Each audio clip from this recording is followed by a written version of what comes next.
Muy bien, vamos a continuar entonces con segunda a los Corintios y como lo hicimos con primera a los Corintios, vamos a seguir la misma línea presentando en primer lugar la ocasión. En este caso, Pablo escribió segunda de Corintios después de recibir un informe alentador de parte de Tito, uno de sus colaboradores a quien después él también va a escribirle y vamos a ver en el futuro la carta hacia Tito. Y el informe de Tito es que sus amigos en Corinto se habían arrepentido de su anterior hostilidad hacia él. Y esto lo podemos ver en 2 Corintios capítulo 7, verso del 8 al 11. En una manera muy personal, su carta expresa el gozo por la respuesta favorable de la mayoría de la iglesia. Y es aquí donde la carta se torna en presencia del apóstol. Pareciera ser que la misma carta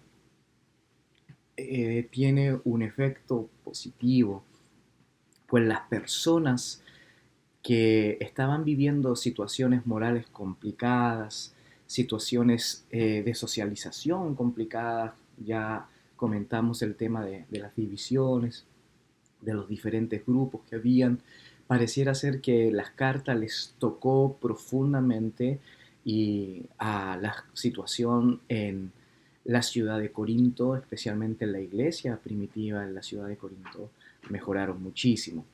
Pablo entonces pone énfasis a un deseo de completar la recolección de la ofrenda que estaban juntando para los creyentes en Jerusalén, y tú puedes ver esto en 2 Corintios capítulo 8 y 9. Entonces Pablo dice, bueno, ahora puedo hablarles de nuestro proyecto misionero y específicamente de la misión que el Señor nos ha otorgado de poder prestarle ayuda a nuestros hermanos en Jerusalén.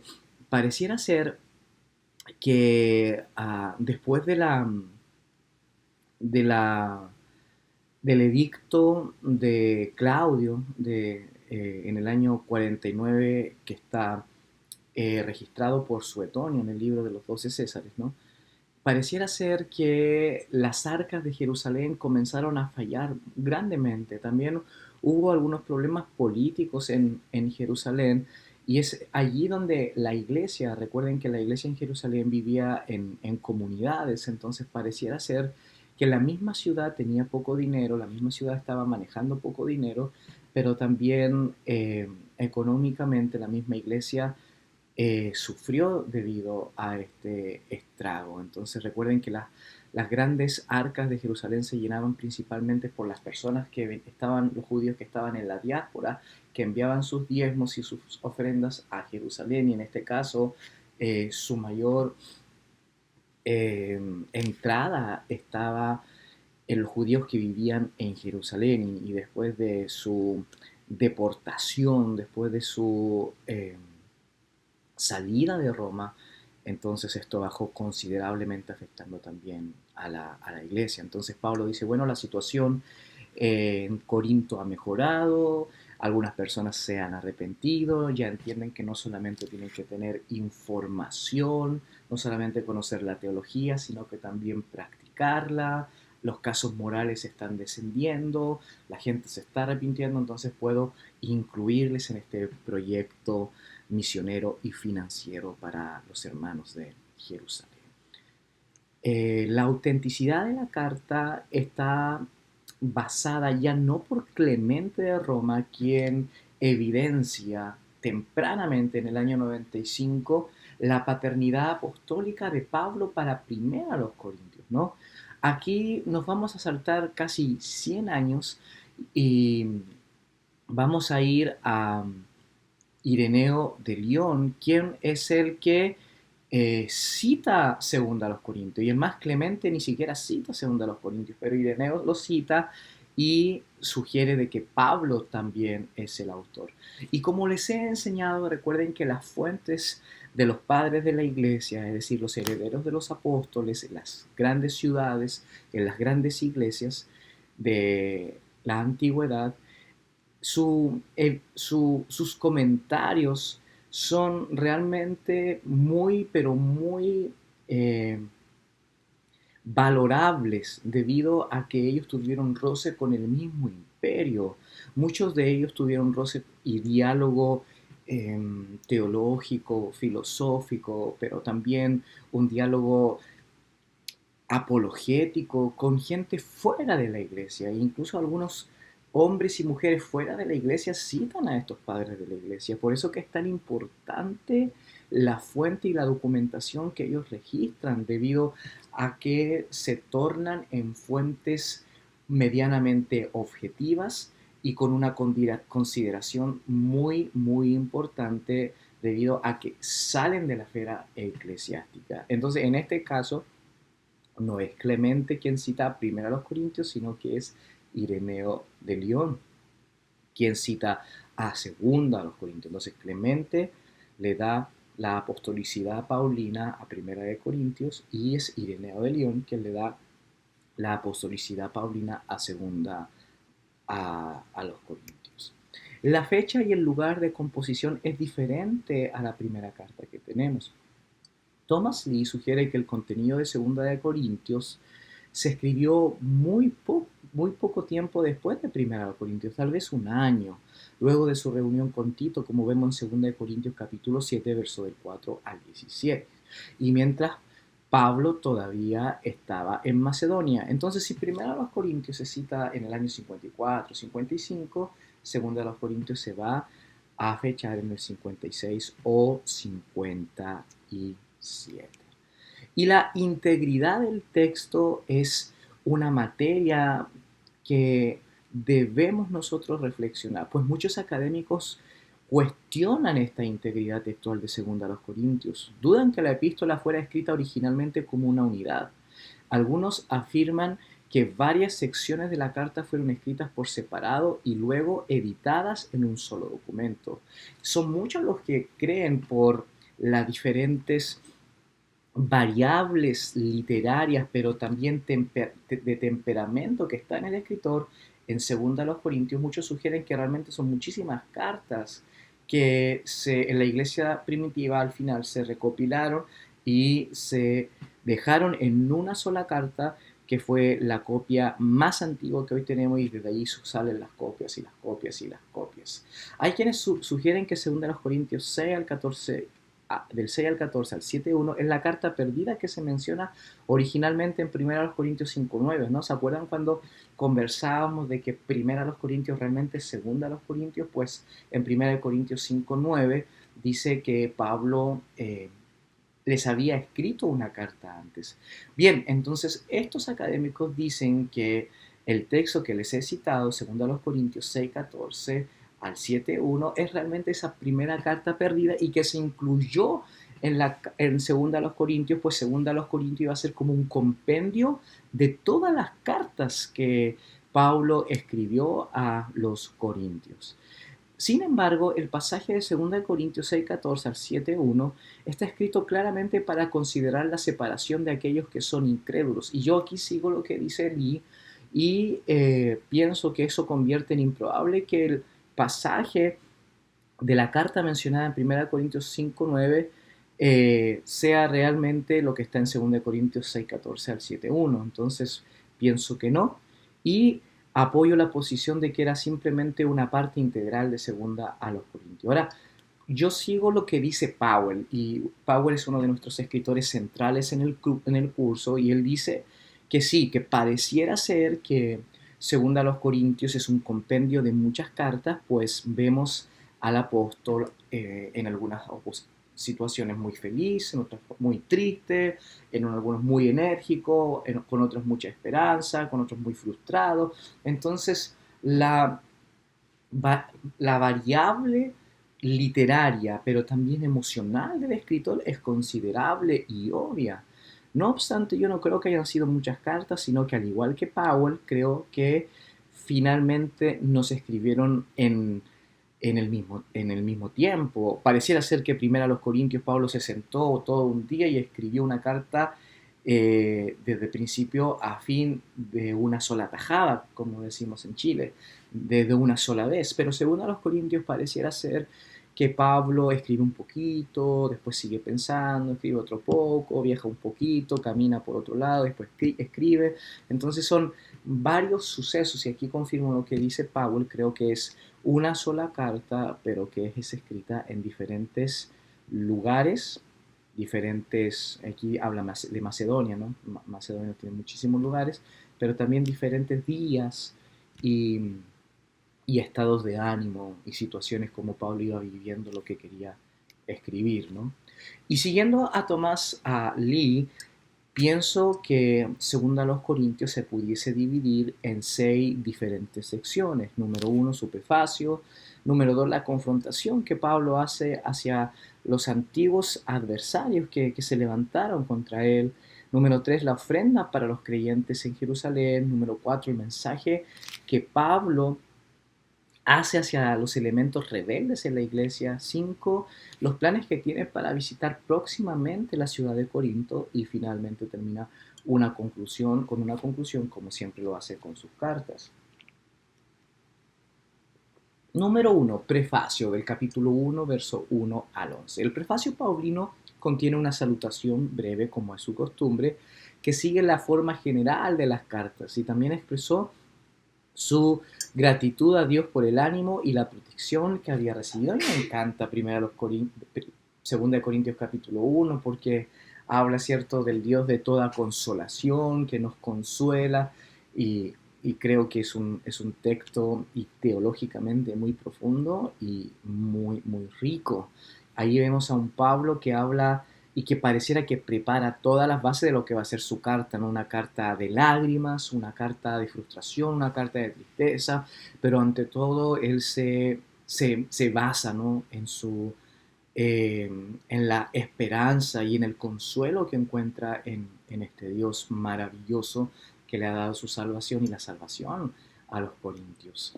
En segundo lugar está la confrontación con los antiguos adversarios, desde el capítulo 1, verso 2 al capítulo 7, verso 16, ocupa la mayor porción de segunda a los Corintios. Y aquí Pablo se defiende contra sus antiguos adversarios. Responde a algunos de los ataques en su contra, explica algunas de las motivaciones de su ministerio, pero también abre su corazón. Por eso, si alguien me pudiese decir cuál es la diferencia entre Primera a los Corintios y Segunda a los Corintios, es muy sencillo.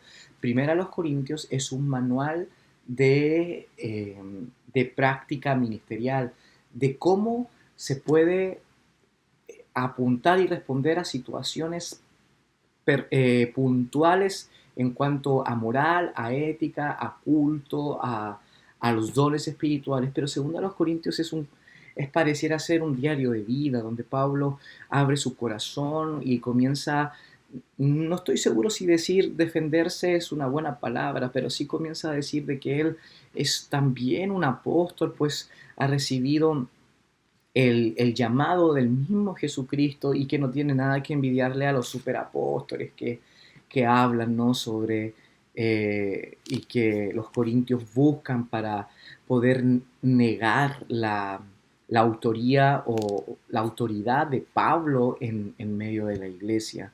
Entonces, Dios había dado a Pablo un glorioso ministerio entre los corintios, y él quería que ellos conocieran sus anhelos, metas y motivaciones para el servicio.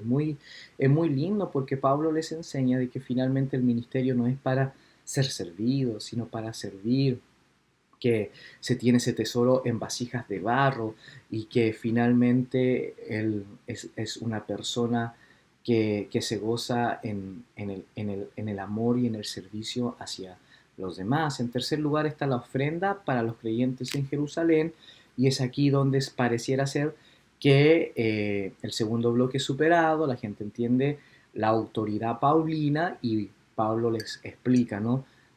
El proyecto misionero que tiene en Jerusalén, y por algún tiempo les dice: vamos a hacer esto y por favor necesito que participen. Así que eso es muy importante.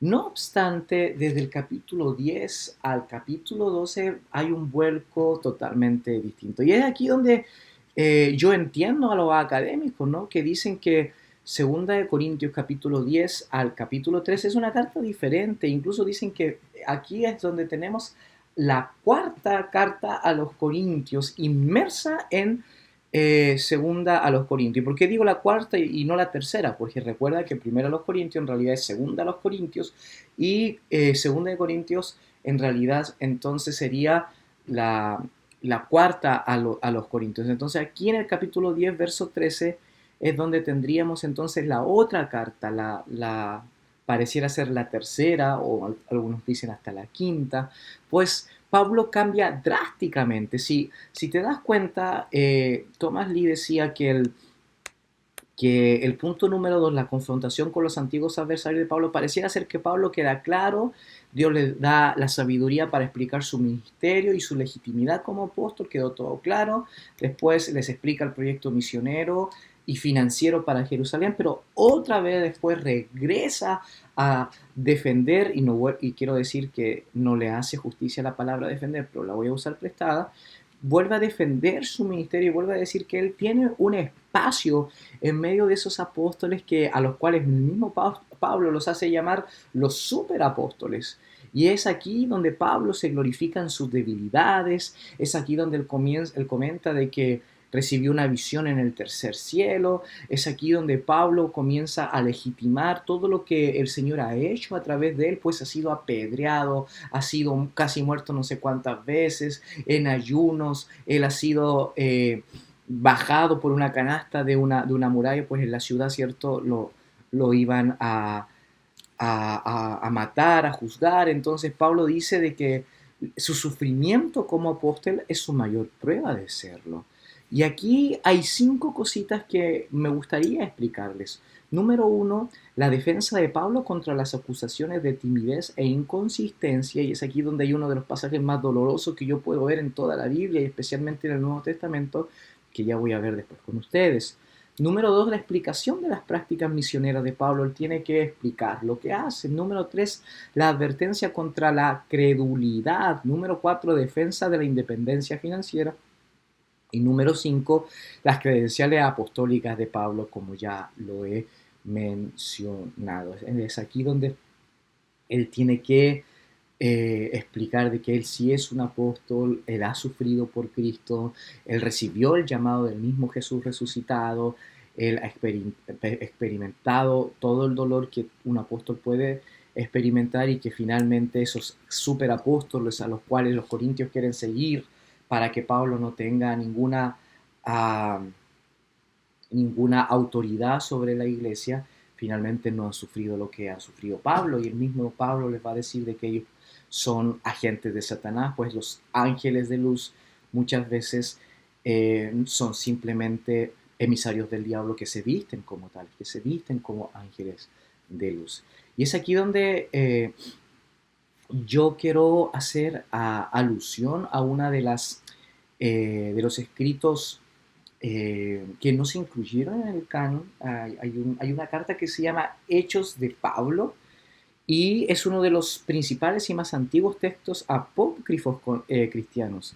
Esta carta, conocida también como Evangelios Apócrifos, eh, data del siglo segundo. Los hechos de Pablo fueron mencionados por primera vez por Tertuliano, quien afirmó que fueron escritos en el año 160, tal vez por la corriente gnóstica, y que se trataba de un texto herético ya que alentaba a que las mujeres tuviesen los derechos de predicar y bautizar. Pareciera ser que la iglesia primitiva, a finales del siglo segundo, permitía el ministerio de la mujer y obviamente que pudiesen practicar el bautismo. Sin embargo, la iglesia comenzó a separarse de eso y comenzó a caer en la dogmatización del género masculino en cuanto al oficio del ministerio. Y por eso personas como Tertuliano dicen, bueno, los hechos de Pablo, esa carta es apócrifa, pues alienta al ministerio de la mujer. Y aquí en Hechos de Pablo vamos a ver 4 cosas: los hechos de Pablo y Tecla, que era una de sus colaboradoras, la epístola de los Corintios a Pablo. Aquí ya no es Pablo quien le escribe a los Corintios, sino que son los Corintios quienes le escriben a Pablo. Aquí vamos a ver la tercera epístola de Pablo a los Corintios y el martirio de Pablo en tiempos de el emperador Nerón. Y aquí es el texto donde yo les decía que es uno de los textos más tristes que hay en la antigüedad, porque según Corintios capítulo 10, verso 10, no sé si pueden ir a su Biblia, dice que los corintios pensaban lo siguiente del apóstol: sus cartas son duras y fuertes, cito, ¿cierto? Según Corintios 10, 10. Pero él en persona no impresiona a nadie y como orador es un fracasado. Lo vuelvo a repetir, sus cartas son duras y fuertes, pero él en persona no impresiona a nadie y como orador es un fracasado. ¡Wow! Tenemos este texto que está inmerso en medio de la tradición paulina y que era algo que Pablo escuchaba, ¿no? Y para nosotros Pablo fue el erudito del Nuevo Testamento, el predicador de predicadores, el apóstol de apóstoles, una persona digna de imitar, pero en medio de las exigencias oratorias, homiléticas de los corintios, pareciera ser que Pablo no tenía un perfil de predicador como tal vez lo tenía Apolos, que cayó como anillo en el dedo en la iglesia que estaba en Corinto. Entonces, los mismos corintios van a rechazar a Pablo. Y recuerda que ellos adoraban y manejaban mucho el tema de la estética, de la superficialidad, como te lo enseñaba. Y pareciera ser que Pablo en persona era, como ellos mismos lo dijeron, menospreciable. Es algo que Reina Valera 1960 va a traducir en 2 Corintios 10:10. 10. ¿Y de dónde sacamos esto? Bueno, sacamos esto desde el texto que les dije delante, ¿no? Los hechos de Pablo. Pareciera ser que la iglesia primitiva tenía un perfil físico y psicológico del apóstol que no encontramos en el Nuevo Testamento. Y este texto nos va a decir que Tito describe y conversa con Onesíforo al respecto de Pablo, y cito textualmente lo que dice los hechos de Pablo acerca de cómo era Pablo. Dice: vio pues que se acercaba a Pablo, hombre de pequeña estatura, es decir, para un corintio, alguien que es de pequeña estatura, estéticamente hablando, obviamente menospreciable, calvo, era calvo, y recuerda que en Corinto las mujeres usaban el pelo calvo para distinguirse como sacerdotisas y profetisas de Afrodita. Entonces, en este caso, pareciera ser que le quitaba un poco su autoridad como hombre, de piernas arqueadas, es decir, un poco deformeadas. Imagínate, de piernas arqueadas, es decir, los corintios se fijaban incluso en eso de cómo era la perfección de los huesos, del cuerpo. Era vigoroso, como un poquito no fortachón, como un tronquito, vigoroso, cejijunto, es decir, era un hombre cejudo y de nariz un tanto sobresaliente, más lleno de gracia. Y aquí les coloqué la pintura que la iglesia primitiva manejaba sobre Pablo. Si la pueden ver, era así. Esta era la pintura que la iglesia primitiva manejaba de Pablo, de la fuente que le estoy citando, hecho de Pablo, y obviamente por lo mismo los corintios que adoraban la estética, que tenían una visión superficial del cuerpo humano y y de la oratoria muy, pero muy, muy alta, obviamente iban a menospreciar a Pablo en estos detalles, ¿no? Y es algo que nosotros debemos de entender, pues Pablo, aunque era un tremendo orador en el mundo judío, en el mundo griego no lo era.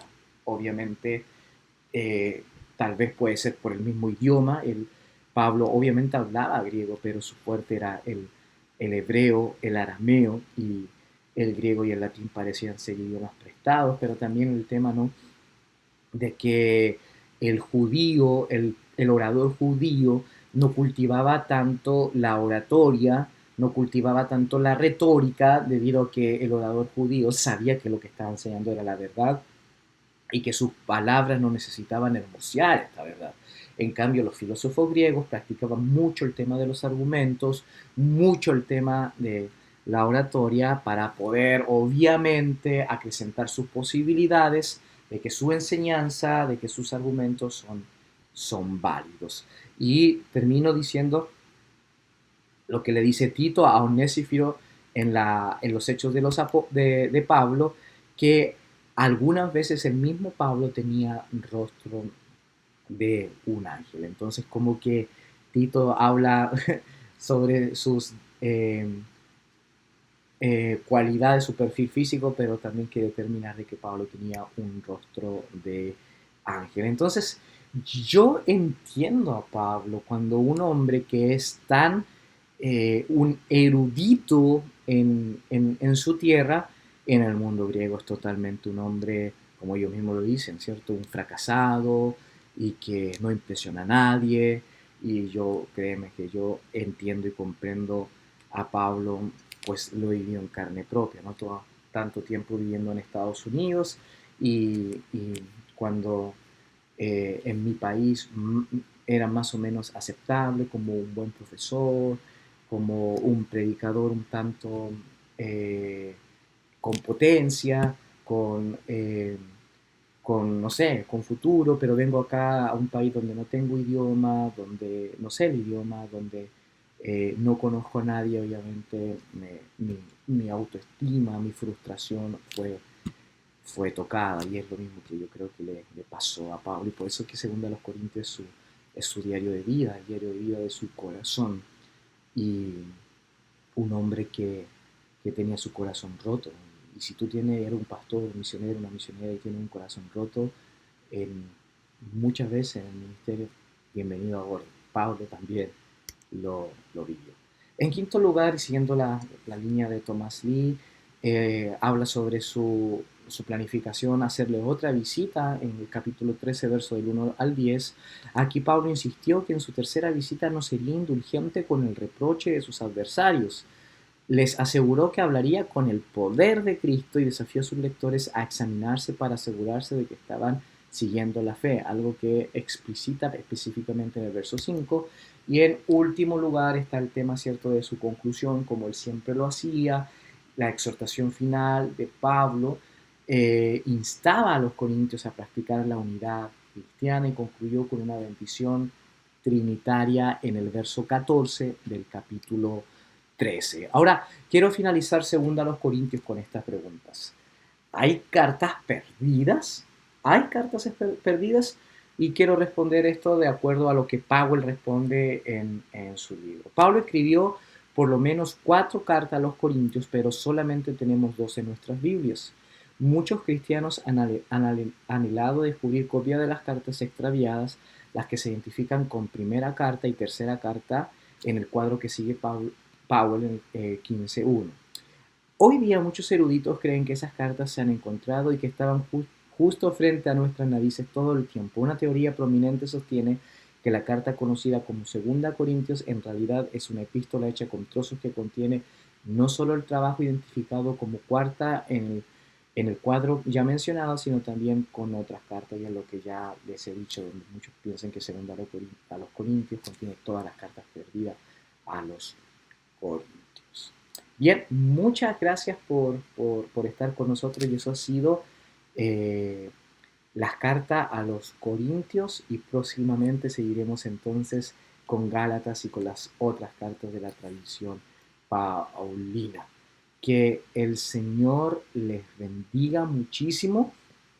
Les dejo aquí las teorías de Powell para que las puedan seguir leyendo y gracias por estar una vez más con nosotros. Muchas bendiciones.